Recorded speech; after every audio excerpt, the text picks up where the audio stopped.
টাকা দিয়ে, কষ্ট উপার্জিত টাকা দিয়ে জমি কিনছেন না বিবাদ কিনছেন, জমি কিনছেন না ঝগড়া কিনছেন। তাই একটি জমি কেনার পূর্বে আপনারা কি কি কাগজপত্র দেখে নেবেন, কি কি বিষয় দেখে নেবেন, সেই বিষয়ে আজকে আলোচনা করব। শুরু করছি মহান রব্বুল আলমীর নামে, যিনি পরম করুণাময় এবং অত্যন্ত দয়ালু। আমি অ্যাডভোকেট কাজী হুমায়ুন কবির এই মুহূর্তে আছি আপনাদের সাথে। জি বন্ধুরা, আমি আজকে আলোচনা করব যে যখন আপনারা একটা জমি কিনবেন, একটা সম্পত্তি, একটা প্রপার্টি যখন আপনারা কিনবেন, তার পূর্বে আপনারা কোন কোন বিষয়গুলো ভালোভাবে দেখে নিলে ভবিষ্যতে এই জমি আর বিবাদ ডেকে আনবে না, এই জমি আপনার অর্থ ব্যয় করবে না, এই জমি আপনার অশান্তির কারণ হবে না। তাহলে আপনারা যদি কোনো একটি সম্পত্তি কিনতে যান, কোনো জমি কিনতে যান, তাহলে আপনারা কি করবেন? আপনারা সর্বপ্রথম যার কাছ থেকে জমি কিনবেন, যিনি জমির মালিক, ওনার কাছ থেকে কেনার পূর্বে ওনার কাছ থেকে জেনে নেবেন যে উনি ওই জমির মালিক কিভাবে হয়েছে।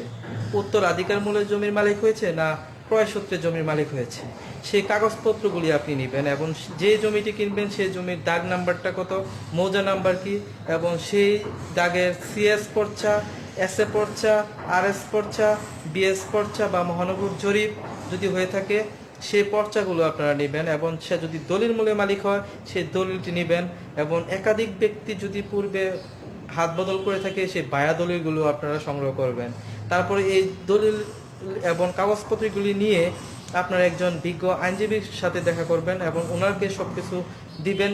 তিনি কাগজপত্র দেখে বুঝে যদি মালিকানা মনে করে ঠিক আছে, তাহলে আপনারা সেই যে জমিটি কিনবেন সেই জমিতে সশরীরে দেখতে যাবেন এবং সেই জমিতে দাঁড়িয়ে তার চৌহদ্দির যে মালিক, এই জমির আশপাশে চারপাশে যারা মালিক, তাদের সাথে যোগাযোগ করবেন এবং জেনে নেবেন এই সম্পত্তিটা যার কাছ থেকে কিনছেন উনি এই সম্পত্তির মালিক কি না। যদি দেখেন যে সব ঠিক আছে, তাহলে আপনি একজন সার্ভেয়ার বা আমিন নিয়ে সেই জমিটি মাপ দিবেন এবং মাপের সময় অবশ্যই চৌহদ্দির যারা মালিক তাদেরকে এখানে উপস্থিত রাখার চেষ্টা করবেন। এবং জমি মাপযোগ শেষ হলে জমির টাকা পয়সা মালিকের সাথে আদান প্রদান করে আপনারা জমিটি রেজিস্ট্রি করার জন্য সাব রেজিস্ট্রি অফিসে চলে যাবেন। এবং সাব রেজিস্ট্রি অফিসে যখন জমিটি রেজিস্ট্রেশন হয়ে যাবে, তখন আপনি সেই জমিটির দখল বুঝে নেবেন। অর্থাৎ যে জমিটি আপনারা কিনছেন সেই জমিটির দখল বুঝে নেবেন এবং দখল বুঝে নিয়ে সেখানে এমন কোনো স্থাপনা বা বাগান বা গাছপালা লাগিয়ে আপনার দখলটা স্ট্রং করে নেবেন। এবং যখন আপনি জমিটি রেজিস্ট্রেশন করবেন, তখন সেই জমি রেজিস্ট্রেশনের একটি সার্টিফাইড কপি, অর্থাৎ সার্টিফাইড যে দলিলটি আছে সেই দলিলটি আপনারা সংগ্রহ করে নেন এবং মূল দলিলটি ওঠানোর জন্য রসিদটি সংগ্রহ করে রাখুন। এবং নির্দিষ্ট সময়ের মধ্যে সেই মূল দলিলটি অবশ্যই আপনারা উঠিয়ে নেবেন। কারণ আপনারা মূল দলিলটি উঠাতে অবহেলা করলে মনে রাখবেন যে রেজিস্ট্রেশন অফিস একটি নির্দিষ্ট সময়ের পর মূল দলিলগুলো বিনষ্ট করে দেয়। সুতরাং মূল দলিলটি অবশ্যই আপনারা সংগ্রহে রাখবেন।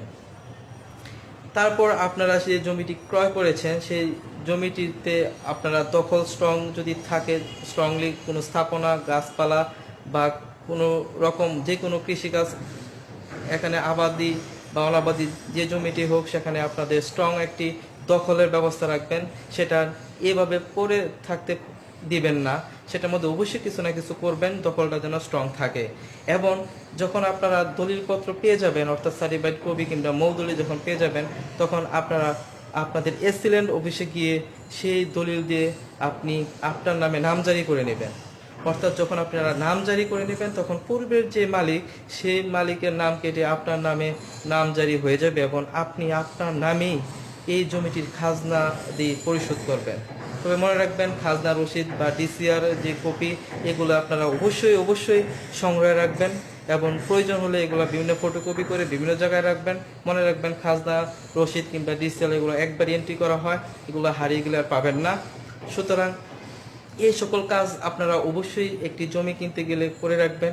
অনেকে আছে জমি কিনে আর নামজারি করে না, তাতে দেখা যাচ্ছে যে পূর্বের মালিকের নামই সেখানে থেকে যায় এবং অনেক ভূমিদস্যুরা বিভিন্ন একটা জমি একাধিক মানুষের কাছে বিক্রি করে দেয়। সুতরাং আপনি যখন নামজারি করবেন তখন আপনার নামে নামজারি হয়ে যাবে, এই সম্পত্তি অন্য কেউ আর বিক্রি করতে পারবে না। সুতরাং একটা সম্পত্তি কেনার পূর্বে তাহলে আপনারা কি করবেন?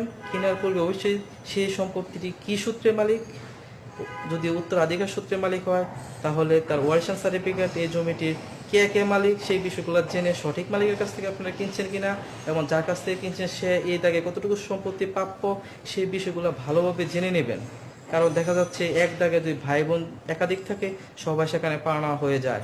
সুতরাং একজনের কাছ থেকে জমি কিনলে পুরো সম্পত্তির মালিক আপনি হতে পারবেন না।